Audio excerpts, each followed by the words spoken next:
Hello दोस्तों।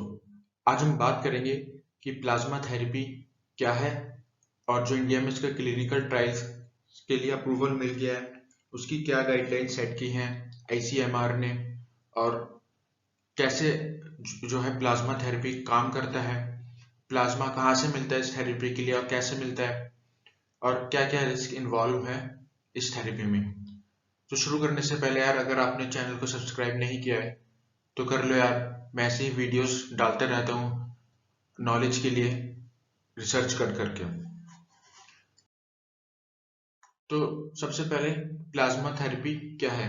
देखिए, plasma therapy में क्या होता है, जो पेशेंट किसी भी बीमारी से ठीक हो चुका है उसके अंदर एक एंटीबॉडीज डेवलप हो जाती हैं उस बीमारी से लड़ने के लिए। तो उस उसके उसके ब्लड को, उस पेशेंट के ब्लड को लेके हम उसमें से प्लाज्मा को अलग करते हैं। जो आप ये येलो पार्ट देख रहे होंगे, इसको प्लाज्मा कहा जाता है। ये जो है येलो पार्ट, और जो ये व्हाइट पार्ट है ये व्हाइट ब्लड सेल्स हैं। तो जो एंटीबॉडीज होती हैं वो इस पार्ट में होती हैं किसी भी उस बीमारी से लड़ने के लिए जिसका वो पहला पेशेंट था और अब नहीं है।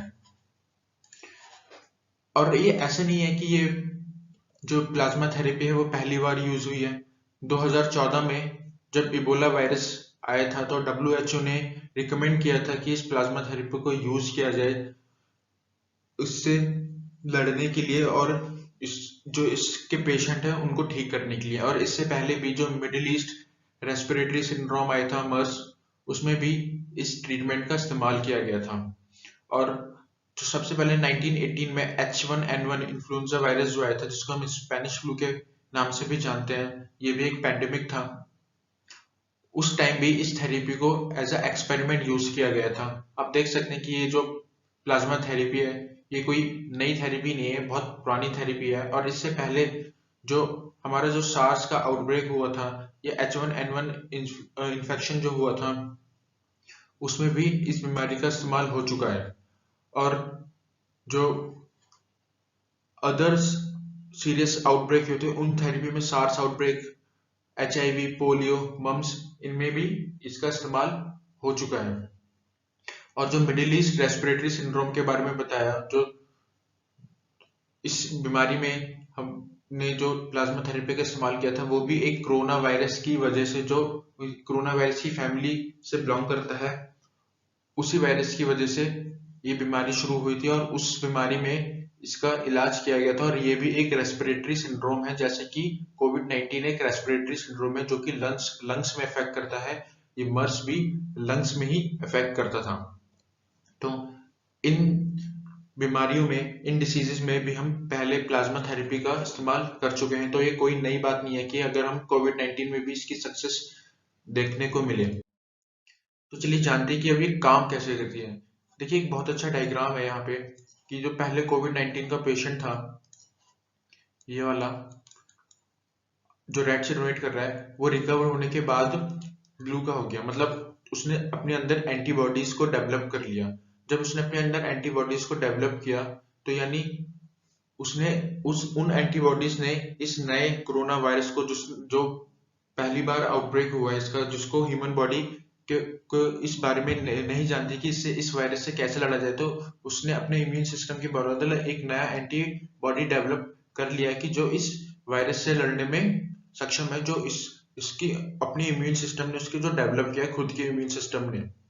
तो अगर हम इस जो रिकवर्ड पेशेंट है इसके में से प्लाज्मा एक्सट्रैक्ट करके, और जो ये नया पेशेंट है जो अभी अब ठीक नहीं हुआ है उसके में इंजेक्ट करें, तो हो सकता है, बहुत ज्यादा चांसेस हैं कि वो पेशेंट भी रिकवर्ड हो जाए उस एंटीबॉडीज की वजह से, जो कि पुराने पेशेंट ने डेवलप की है कोविड-19 से लड़ते समय। उसकी खुद की बॉडी ने जो ये डेवलप किए हैं सारे एंटीबॉडीज। तो हो सकता है कि हमें इसके सक्सेस देखने को मिल जाए इन द फ्यूचर की ये एक थेरेपी हो सकती है इस कोविड-19 के पेशेंट्स को रिकवर करने में के लिए। बहुत सारी कंट्रीज इस थेरेपी को क्लिनिकल ट्रायल की तरह यूज कर रही हैं। चाइना ने इसको यूज किया, यूएसए ने इसको यूज किया, अब इंडिया भी उन कंट्रीज में से एक है जो इस थेरेपी का इस्तेमाल कर रही है। तो देखिए, जो जो प्लाज्मा थेरेपी है वो कैसे मिलता है हमें प्लाज्मा बॉडी में से, और हम कितना प्लाज्मा ले सकते हैं किसी की बॉडी में से। तो देखिए, जो सबसे पहले हमें प्लाज्मा मिलता है वो एंटीबॉडीज के फॉर्म में मिलता है। हम एंटीबॉडीज जो होती हैं उस फॉर्म में हम प्लाज्मा लेते हैं उस पेशेंट से जो पहले इसका पेशेंट था और अब ठीक हो चुका है। और ऐसा नहीं है कि हम किसी के में से भी ले लेंगे, और इसमें रिस्क भी इन्वॉल्व होते हैं। हमें देखना पड़ेगा कि जो जो पेशेंट है, जो पहले कोविड-19 का पेशेंट था, अब जो ठीक हो चुका है, वो 14 दिन का क्वारंटाइन में रह चुका है। उसने अपने सारे जो उसके क्लिनिकल ट्रायल हैं वो सारे कंप्लीट कर लिए हैं। अब उसके अंदर कोई भी कोविड-19 का वायरस नहीं मिला, रिपोर्ट नेगेटिव आई है। तो हम उस केस में इस उस पेशेंट से हम ब्लड ले सकते हैं और उसके में से हम जो प्लाज्मा है उसको अलग करके हम नए पेशेंट को दे सकते हैं, ताकि जो नया पेशेंट है वो भी रिकवर करे। अब जो हम किसी भी पेशेंट जो पहले था उसके में से ब्लड लेते समय हमें कुछ बातों का ध्यान रखना पड़ेगा। उसके जो एक्सट्रैक्ट करने से पहले ब्लड में से प्लाज्मा को हमें ये देखना पड़ेगा जो उसके जो वो जो डोनर है ब्लड का, वो पहले से किसी बड़ी बीमारी का शिकार ना हुआ हो या उसको कोई बड़ी बीमारी नहीं हो, जैसे कि HIV हो गया या शुगर हो गया। उस केस में ये बहुत ज्यादा चांसेस बढ़ जाते हैं कि जो जिस पेशेंट को उसका प्लाज्मा ट्रांसफर करेंगे तो हो सकता है कि ये बीमारी उसको भी ट्रांसफर हो जाए, या जो उसकी लड़ने की क्षमता है इस कोविड-19 से वो और खराब हो जाए। तो इस केस में हम इस बात का ध्यान रखेंगे, और जो बॉडी वेट उसका कितना है, जैसे कि आप ब्लड डोनेट करने जाते हैं तो आपका बॉडी वेट लिया जाता है, तो उसके वो भी सारा कुछ देखा जाएगा इस प्लाज्मा को एक्सट्रैक्ट करने से पहले। अब ये एक्सट्रैक्ट किस फॉर्म में होता है? जो लिक्विड पार्ट होता है बॉडी का एंटीबॉडीज में, वो जो प्लाज्मा होता है उसमें रिच एंटीबॉडीज प्रेजेंट होती हैं। अगर हमने इस रिच एंटीबॉडीज को एक्सट्रैक्ट कर लिया तो जो डॉक्टर्स हैं उनका कहना है कि जो एक पेशेंट है वो 2 कोविड-19 के पेशेंट को ठीक कर सकता है, यानी जो एक डोनर होगा उसका प्लाज्मा हम 2 कोविड-19 के पेशेंट के लिए यूज कर सकते हैं इस थेरेपी के लिए। तो हो सकता है कि इन द फ्यूचर आपको काफी सारे डोनर देखने को मिले, और जो ये एंटीबॉडीज हैं हो सकता है कि ये एक बहुत बड़ा कारण बन जाए कि हम कोविड-19 से लड़ने में सक्षम हो जाए, और हो सकता है इन द फ्यूचर हम कोविड-19 से बहुत जल्द इंडिया इससे उभर भी जाएगा। तो अगर हम बात करें जो ICMR है, इन्होंने क्या गाइडलाइंस दी हैं और कैसे इंस्टीट्यूट को बुलाया है जो इस क्लिनिकल ट्रायल को परफॉर्म करने के लिए। तो सबसे पहले जान लीजिए जो ICMR है वो क्या है। ICMR Indian council of medical research है, यानी कि जो इंडिया में मेडिकल रिसर्च होती है उसकी एक गवर्नमेंट बॉडी है, उसको कंट्रोल करती है। तो ICMR ने पब्लिकली आके ये कहा है कि जो इंस्टीट्यूट्स हैं जिनके पास रिक्वायर्ड इक्विपमेंट है वो अपना लेटर, और इक्विपमेंट इंफ्रास्ट्रक्चर है उनके पास, वो अपना लेटर सबमिट कर सकते हैं कि वो इस जो थेरेपी को करना चाहते हैं, और उसके लिए उनको अपना एक लेटर सबमिट करना पड़ेगा ICMR को। अब जिनके पास ये सारे इक्विपमेंट होंगे और जिनका इंफ्रास्ट्रक्चर अच्छा होगा उन सभी को अप्रूवल नहीं मिल जाएगा। उसके लिए जो हमारा drug control general of India है DCGI, और इंस्टीट्यूशनल एथिक कमिटी इस चीज का ध्यान रखेगी कि कौन से इंस्टीट्यूट को इसका अप्रूवल देना है, कौन से मेडिकल इंस्टीट्यूट्स को इसका अप्रूवल देना है, किसको नहीं। बहुत सारी चीजें इस चीज में ध्यान रखी जाएंगी कि कौन कौन से इंस्टीट्यूट को मिला इसका अप्रूवल दिया जाए, जैसे कि उनका ट्रैक रिकॉर्ड क्या है, वहाँ का जो इंफ्रास्ट्रक्चर है और जो मेडिकल इक्विपमेंट इसके लिए रिक्वायर्ड होते हैं वो सही कंडीशन में है कि नहीं, वहाँ केपेबल डॉक्टर है कि नहीं, इस पैंडेमिक से या इस जो हमारे थेरेपी को परफॉर्म करने के लिए सही फैसिलिटीज है कि नहीं वहाँ पे। इन सारी चीजों का वहाँ पे ध्यान रखा जाएगा। और जो प्लाज्मा थेरेपी के लिए जो प्लाज्मा कलेक्ट कर रहे हैं वो डोनर फुली रिकवर्ड में से कलेक्ट कर रहे हैं, या उसको 14 डेज का क्वारंटाइन उन्होंने उसका पूरा करवाया है क्या या नहीं करवाया। इन सारी चीजों को ध्यान में रखते हुए ही सारी जो हमारे जो ICMR है वो जो मेडिकल इंस्टीट्यूट्स को अप्रूवल देगा इस पैंडेमिक से लड़ने के लिए और इस थेरेपी को परफॉर्म करने के लिए। तो ऐसा नहीं है कि कोई भी रिस्क इन्वॉल्व नहीं है, इसमें भी बहुत सारे रिस्क इन्वॉल्व होते हैं अगर हम प्लाज्मा थेरेपी करते हैं, और ये भी कोई प्रूवन थेरेपी नहीं है कि भाई अगर आपने ये परफॉर्म कर लिया तो आपका पेशेंट ठीक हो ही जाएगा। ऐसे भी केसेस सुनने में आए हैं कि जो प्लाज्मा थेरेपी जिसके ऊपर परफॉर्म की गई है उसकी जो कंडीशन वो और वर्सन हो गई है और खराब हो गई है इस थेरेपी की वजह से, और वो उसके रिकवर करने में दिक्कत आ रही है। और ऐसे भी केसेस हमको सुनने में मिले हैं काफी ज्यादा कि जो जिस पेशेंट के ऊपर उसका इस्तेमाल किया गया वो काफी तेजी से रिकवर कर रहा है। तो ये डिपेंड करता है पर्सन टू पर्सन उसकी मेडिकल कंडीशंस पे कि वो जो इस थेरेपी पे कैसा रिएक्ट, उसकी बॉडी कैसा रिएक्ट करेगी और उसकी जो एंटीबॉडीज हैं उसको एक्सेप्ट करती हैं उसकी बॉडी या नहीं करती हैं। तो अब बात करते हैं कि क्या क्या रिस्क इन्वॉल्व हो सकते हैं अगर हम प्लाज्मा थेरेपी को परफॉर्म करते हैं।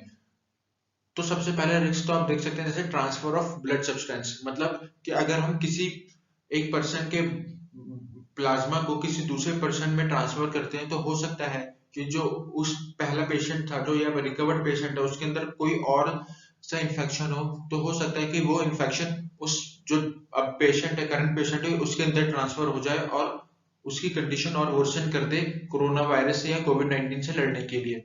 और जो एनहांसमेंट और इन्फेक्शन भी हो सकता है, यानी कि जो कोविड-19 का इन्फेक्शन वो और ज्यादा बढ़ भी सकता है इस एंटीबॉडीज जो हम प्लाज्मा की फॉर्म में इंजेक्ट करेंगे। देखिए जो प्लाज्मा डेवलप होगा, एंटीबॉडीज डेवलप होंगी, जो पहला पर्सन है उसकी बॉडी ने अपने बॉडी के हिसाब से उस एंटीबॉडीज को डेवलप किया होगा। जब हम किसी और दूसरे पेशेंट में इस एंटीबॉडीज को इंजेक्ट करते हैं तो ये हमें उन डॉक्टर को बहुत क्लोजली मॉनिटर करना पड़ता है कि उसकी मेडिकल कंडीशंस कैसी हैं, प्रूवन उसका जो मेडिकल कंडीशन में इम्प्रूवमेंट किस तरीके से आ रहा है, इम्प्रूवमेंट आ भी रहा है या नहीं आ रहा है। तो बहुत ही क्लोज मॉनिटरिंग करनी पड़ती है उस पेशेंट की। और सबसे लास्ट और सबसे खतरनाक ये भी हो सकता है कि जो उसका इम्यून सिस्टम पे ही ये इफेक्ट करते हैं, क्योंकि वो उसकी इम्यून सिस्टम ने वो एंटीबॉडीज डेवलप नहीं की है, वो किसी और जो ह्यूमन है उसकी बॉडी ने ये एंटीबॉडीज डेवलप किए हैं। तो हो सकता है वो उस पेशेंट के इम्यून सिस्टम पे डायरेक्टली इफेक्ट करे और इन द फ्यूचर जो कोविड-19 का पेशेंट है वो किसी और बीमारी के या उसका जो इम्यून सिस्टम है वो किसी और इन्फेक्शन में लड़ने में उसके इम्यून सिस्टम उतना अच्छा रोल ना कर पाए, प्ले ना कर पाए।